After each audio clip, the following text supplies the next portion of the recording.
Hi, I'm Michelle Perringer with Vision Beyond Borders.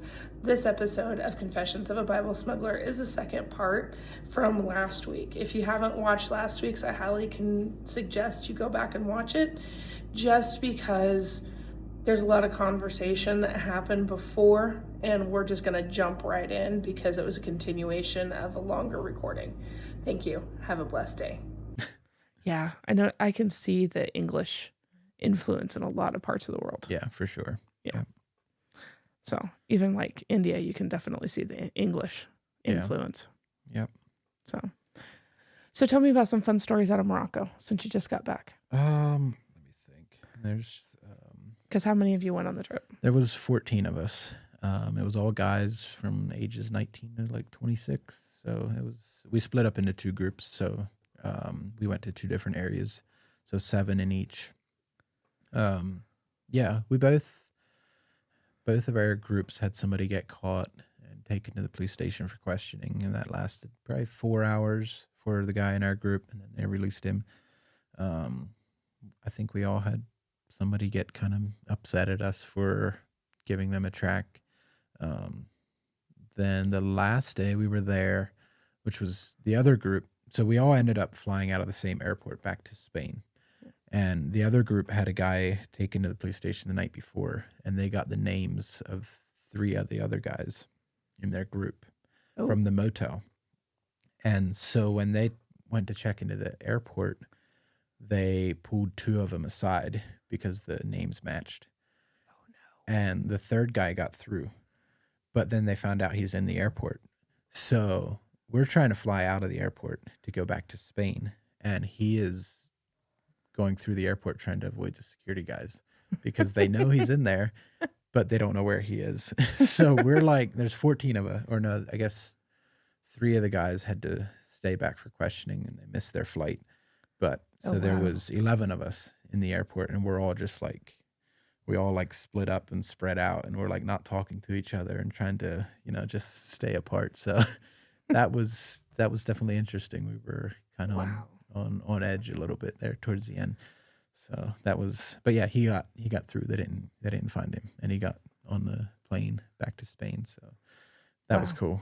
But so what happened to the other 3? They were detained, but they were detained and questioned, and then they were released. They had to wait a day to fly back. Oh wow. But yeah, everything else went smoothly. So I told him, you can't. If you keep me, I'll just keep sharing the gospel. So you might want to let me get on my flight. Right.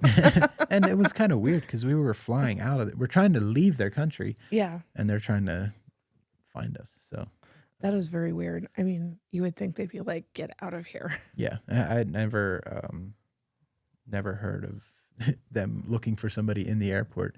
It's like, surely they could figure out his name, figure out which flight he's on, wait at the gate and pick him up. But it seems some of these countries, they don't communicate very well, or they just don't have a good security system. So it's kind of all over the place. And so that's crazy. And then flying in, there was a guy so you run your stuff through the scanner, and depends how well you hide the Bibles and the books, and depends who's watching the scanner, they might pull you aside. And one of the guys that happened, they pulled him aside, and the guy opened his backpack and found a bunch of tracts.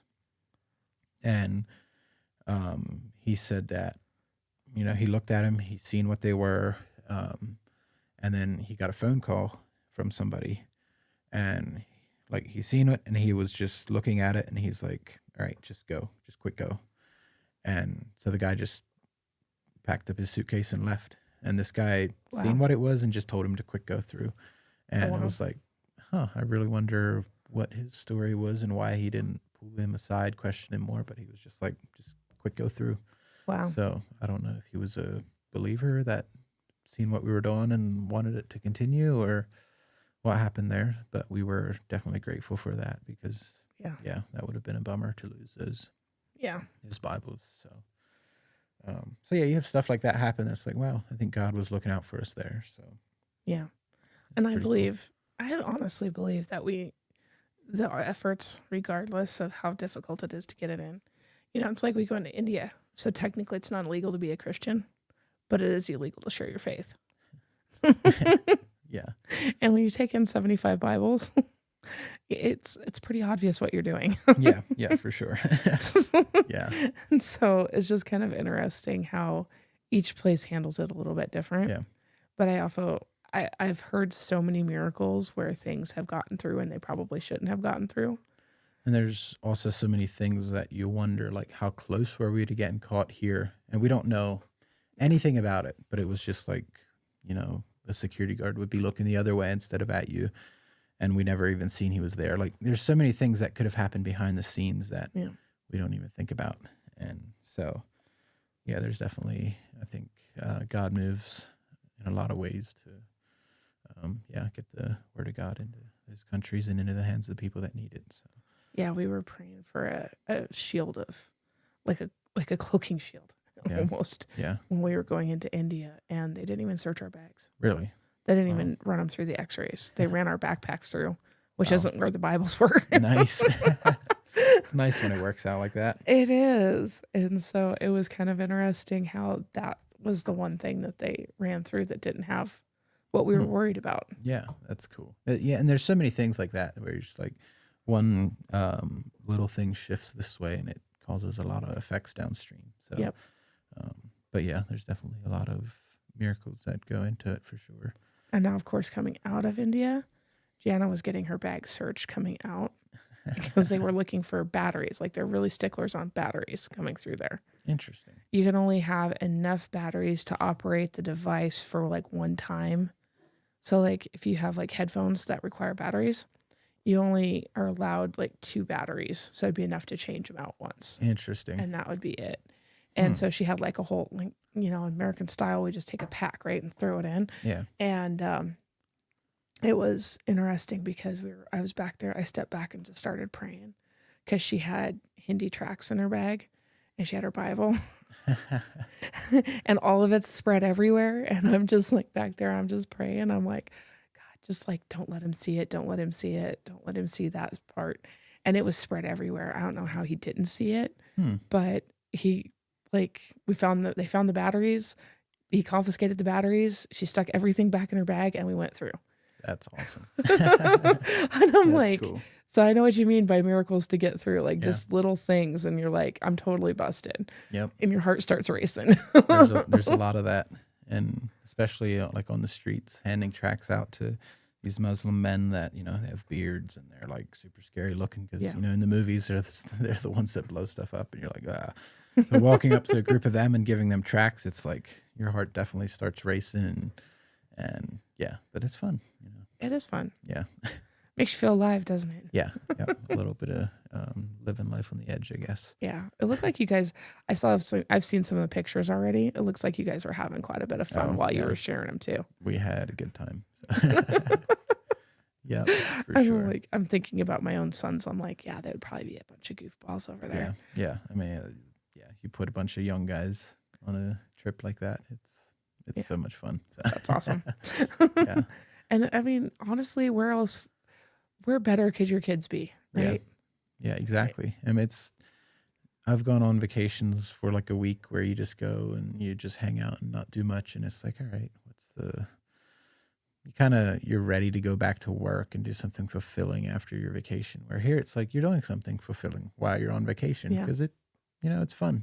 I love doing things like that with a purpose, and you definitely feel better coming out of that than just goofing off the whole time. So, and I think a lot of times we can get caught in an American bubble. For sure.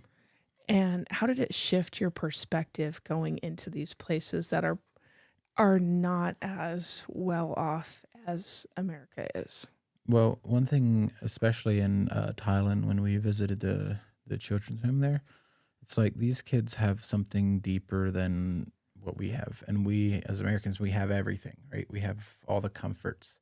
Well, the comforts don't get you anything. They just blind you and like just lure you into this kind of sheltered life. And it's like, there's so much more out there that we're missing. And like growing up in America, you're like, oh, it'd be cool if we could bring, one of these orphans to America and just like bless them. And it would be cool. But like, what do we want to give them? And it's just comfort. We just want to we want them to just have a bunch of comfort so their life is easy. And it's like, nobody's life is going to be easy. So like, they have something more valuable, and they are in a place where they can have a bigger impact for the kingdom as believers over there than try to bring them to America and just lure them into this comfort that doesn't really get you anywhere at the end of the day. So Yeah. there's definitely a shift where it's like you see the comforts of everyday life here in America, and it's like we have to watch out for that.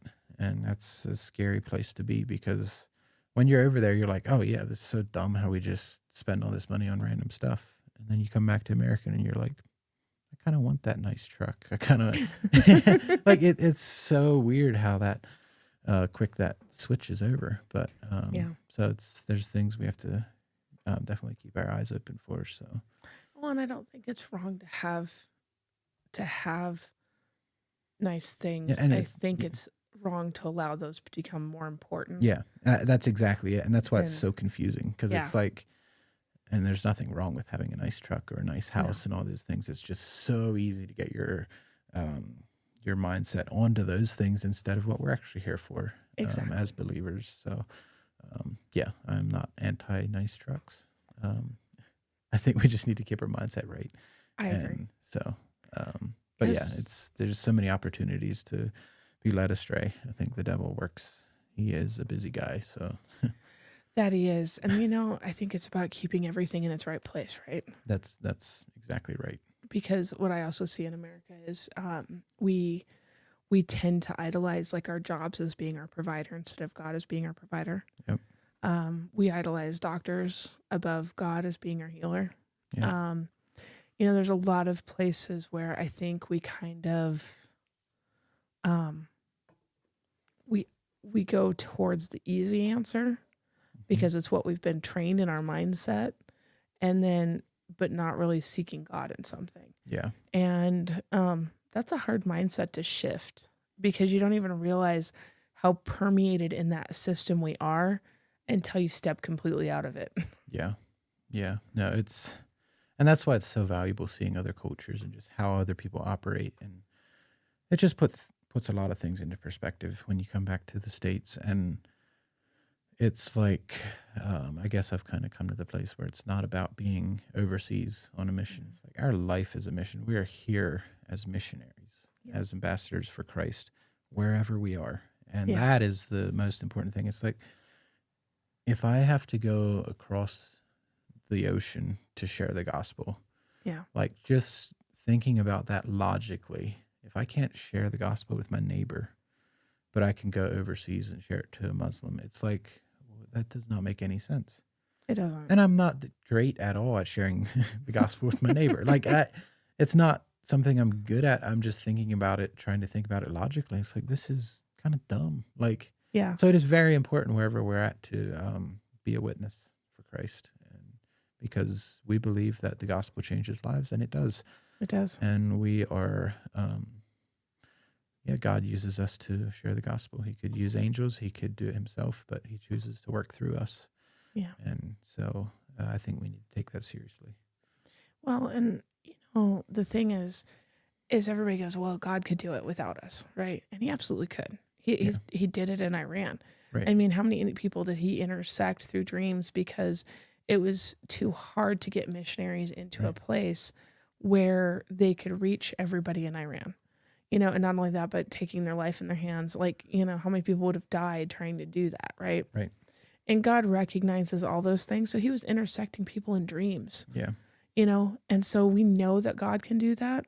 But I think the cool part about using us to share his message is when we see him do something for somebody else, it builds our faith in who God is. Yeah, for sure. And that's why I always say, freely we've given, freely we shall, freely we've received, freely we shall give. Yeah. And as you give, it multiplies because you don't get less. Right. You actually get more than what you had before, and the other person gets from you as well. That's exactly right. And I think it's so, there's just so many things where it is like God chooses, like he wants to work through us. And I think like the Holy Spirit working in our life and then the outflow of that, like he wants that to happen. Yeah. And I think a lot about Romans 12, verse 1. It's like I beseech you, therefore, brethren, by the mercies of God, that you present your bodies a living sacrifice, holy, acceptable to God, which is your reasonable service. And it's like just being that living sacrifice. Like we are here on this earth and we just lay down our life Yeah. and serve our Creator. And yeah, what better way to serve Him than to share the gospel with somebody that hasn't heard? So Exactly. and it says, which is your reasonable service. It's like, it's very reasonable. It is reasonable. Very reasonable. So. I mean, I look at it this way. Okay, I have found Christ, who has given me release from sin and shame and guilt, and provides all these answers that I never had before. And I feel like I just want other people to know that they don't have to live in that place. And it's like, and I feel like some people think you're like attacking them because you want them to be Christian. And it's not about that. It's about, man, do you know how free you can be? Yeah. Exactly. Do you know how loved you can be? Right. Do you know how amazing this can be? Yeah. Like, it's not about trying to shame somebody into with their sin. It's about, man, do you know what you were actually created for? Yeah. And giving you back that identity to someone is just, I mean, that's huge to me. Like, I don't want people to live not knowing how much they're loved. For sure. And it's so freeing, and it's so incredible to live and just have a foundation that's in Christ and an identity that's in Christ, that it's like, yeah, it radically changes your life. And so Yeah. I want other people to experience that too. So Exactly. yeah. Well, and that's like, sometimes it's, sometimes our best testimony is our life as well. Yeah.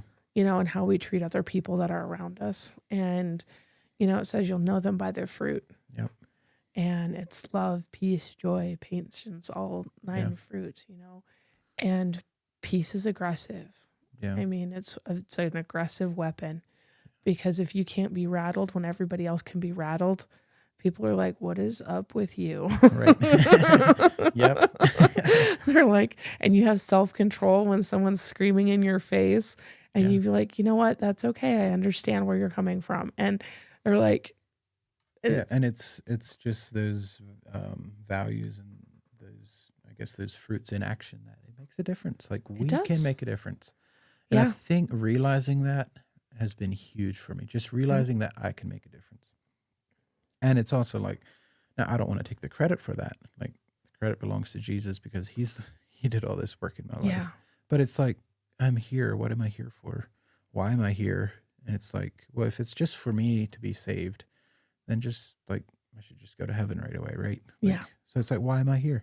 And it is to be a light to the other people, whether it's at my job and just like you said, just living life, the day to day, the mundane. Like there's a huge value in, like, I look at that and go like, that's so impressive if somebody can faithfully, like if they know that's where God wants them, work at a job for 20 years and just be stable and just life-giving in that time. Like in a way that's easier, or that's way harder than just going on a bunch of mission trips all over the place, because that's fun. You're jumping around, you're doing this, you're doing that. But like there's so much value to just somebody that is steady and faithful and making a difference every single day. And so I think we need more of that too. Like it's not like, oh, everybody's going to go in the mission field, but that's not a reason to just be comfortable and be in this bubble. It's like, no, we're called to wherever we're at, be bold and give our testimonies and point people to Christ. And so I think it's just really, really cool to see how God uses different people's gifts in different ways. And just there's a call to action. Like we're on this earth to make a difference, and we just allow God to work through us. Yeah. And it's fun. Well, it's like, and I think about it this way, your response to something, because I can only respond in kindness when someone's screaming at me because I have Jesus. Right. That's the only reason I can do that. Yeah. And so when we get in those situations and circumstances and we respond in a kind and loving way, even when they're not being kind and loving towards us, that can be like such a shocking experience that it can make people start questioning. And it's almost like breaking a bubble that somebody's been living in. Yeah. And I was kind of like Patrick, he talks to your dad and starts sharing about that. Something in there was basically breaking a bubble Yeah. of where sure. you had always been. Yep. And you end up on the other side of the world. Yeah. Experiencing things that you never probably even dreamed possible growing Right. up. Yeah. And I was thinking about it just the other day, like thinking about my 12-year-old self and just, growing up through the teen years and just like I would think way too much, overthink everything. And it's like, if I could just tell that little kid that, hey, next week or like at the age of 23, you're going to a Muslim country. You're taking Bibles into a Muslim country.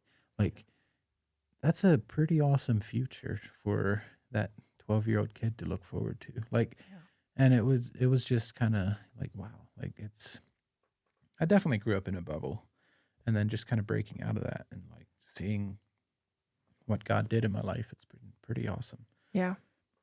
Well, and I think the important part is not just are you in a bubble. We're all in a bubble at some point. Oh yeah. And we could even get in a bubble by just jumping Day to all, day. yeah, and even jumping all over the world, going to mission trips and missing the people that live next to us at home. So yeah, I always tell people, I'm like, if you aren't willing to share the gospel with your neighbor, you're not ready to go around the world. Yeah, for sure. Because I mean, I. But if it takes you going around the world to figure that out, then I'd say it's worth it. It is. I'm like, I've talked to a lot of my neighbors about Jesus, like all the time. Yeah. I think I have one neighbor that she's pretty sick of it, but that's okay. I'm wearing her down Yeah. little bit by little bit, just loving on her. Yeah. She's actually gotten to where she'll actually ask me for prayer now. Oh, cool. She hasn't ready to accept Jesus yet, but she will ask me for prayer when things are not right. Yeah, that's a huge step. Yeah, it is. The first time she asked me for prayer, she texts me and goes, "Can you pray for this?" And then she was so freaked out by the fact she asked me to pray for her. And my instant response was, "Yeah, I'll absolutely pray for you." It freaked her out so bad that she started avoiding me for the next week. That's funny. And then she finally got over it. And then now when she hurts herself or something happens or anything's going on, she'll ask me to pray for her. And so it's little bit by little bit, That's she's cool. realizing that I'm there, even when it's not easy. And I'm not judging her and I'm not condemning her for anything that she's going through. Yeah, that's amazing. So, That's that's really cool. we can make a difference even in our own little bubbles. Yeah, We can if we sure. just love Jesus. Yep, and let him work through you.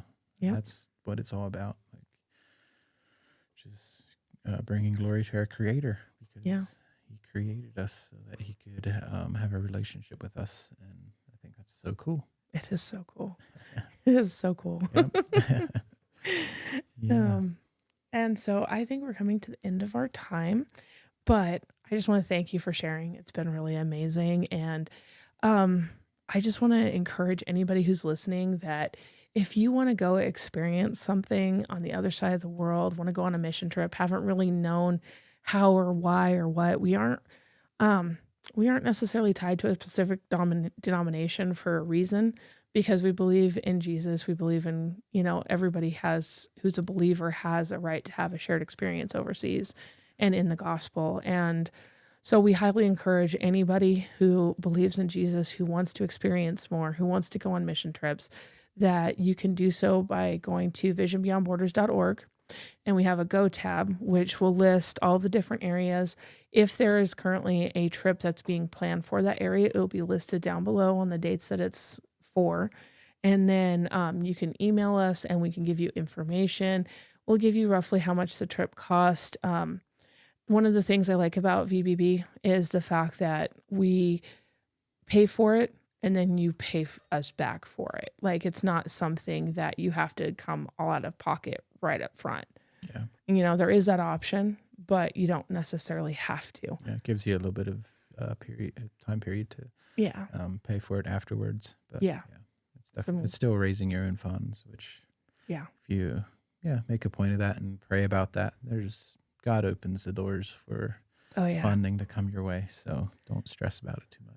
He always does. Yep. I mean, and that's one of the things I like to encourage is just don't let the money get your brain in a mess. Yep. And if you're young and single, just work and then, work some overtime. You'll be fine. You'll be fine. Yeah. If you're young and single, it's easy. Yeah. For sure. I mean, I'm old and single, and I like to go on mission trips all over the world. Yeah. So, Yep. Look at Patrick too. So I know. Yeah. I'm like, there's something about dedicating your life to the work of the gospel, and Yeah. I'm not quite as. I mean, I still work a regular job, unlike Patrick, who just spends his life on missions, which dream job, right? Yep. I'm like, I can't blame him for wanting to be. I think he's traveled to 65 countries now. Wow, that's a lot. Yeah, it is a lot. But you know what? The gospel needs to go out, and I've seen so much good come about from this ministry Yeah. and getting Bibles in all over the world. And if you guys want to donate to getting Bibles in, if you can't go and you just want to support, you can also do the donate on visionbeyondborders.org. And that money, you can designate it to go to pastors that we support, women's and children's ministries, and Bibles going in all over the world as well. So we just encourage you to check it out.